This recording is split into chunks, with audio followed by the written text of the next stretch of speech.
चला आज आपण करूया चिकन सुक्क। तर त्याच्यासाठी आपल्याला चिकनला मॅरिनेट करावं लागणार आहे अर्धा एक तासासाठी। तर आपण त्यात काय साहित्य घालणार आहोत ते पाहूया। 1 चमचा हळद, 1 चमचा गरम मसाला, 1 चमचा मालवणी मसाला आणि 1 चमचा धना पावडर, चवीपुरतं मीठ,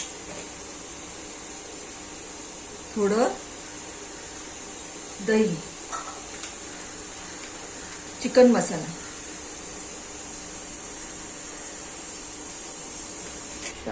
आणि आलं लसूण पेस्ट। हे सगळ्या वस्तू मिक्स करून अर्धा एक तासासाठी बाजूला ठेवावं। त्यानंतर आपण पुढची रेसिपी बघूया कशी करायची ती। चला आता आपण सुरुवात करूया चिकन सुक्याच्या रेसिपीला।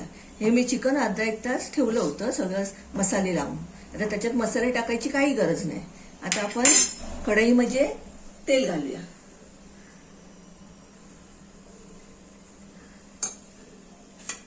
त्याच्यामध्ये कापून घेतलेल्या कांदे आहेत 2-3 ते घालूया।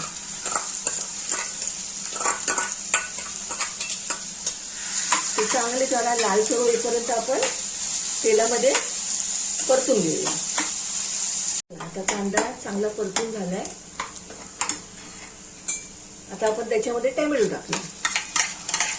3-4 टोमॅटो घालायचे त्याच्यात, जरा ढवळून घ्यायचं आणि नंतर जरा 5 मिनिटं झाकण ठेवून टोमॅटो नरम व्हायला द्यायचा। चला आता 5 मिनिटं झालेली आहेत। टोमॅटो पण नरम झालेला आहे। आपण त्याच्यामध्ये जे आपलं चिकन आहे ते टाकून घेऊया। ते टाकून ते पण जरा मीडियम गॅसवर 5 मिनिटं चांगलं परतून घेऊया। आता आपलं चिकन चांगलं परतून झालेलं आहे। तर त्याच्यामध्ये आपण पाणी घालूया।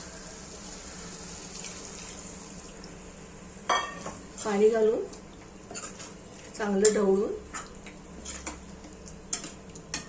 परत 15-20 मिनिटं स्लो मीडियम गॅसवर चिकन शिजवायला ठेवूया आपण। 20 minutes later. चला 20 मिनिटं झालेली आहेत। चिकन आपलं तयार झालेलं आहे। त्याच्यामध्ये आपण कोथिंबीर घालूया। कोथिंबीर घालून मस्त मिक्स करूया। ही आपली रेसिपी तयार आहे। जर तुम्हाला ही रेसिपी आवडल्यास माझ्या चॅनलला लाईक करा, शेअर करा आणि सबस्क्राईब करा।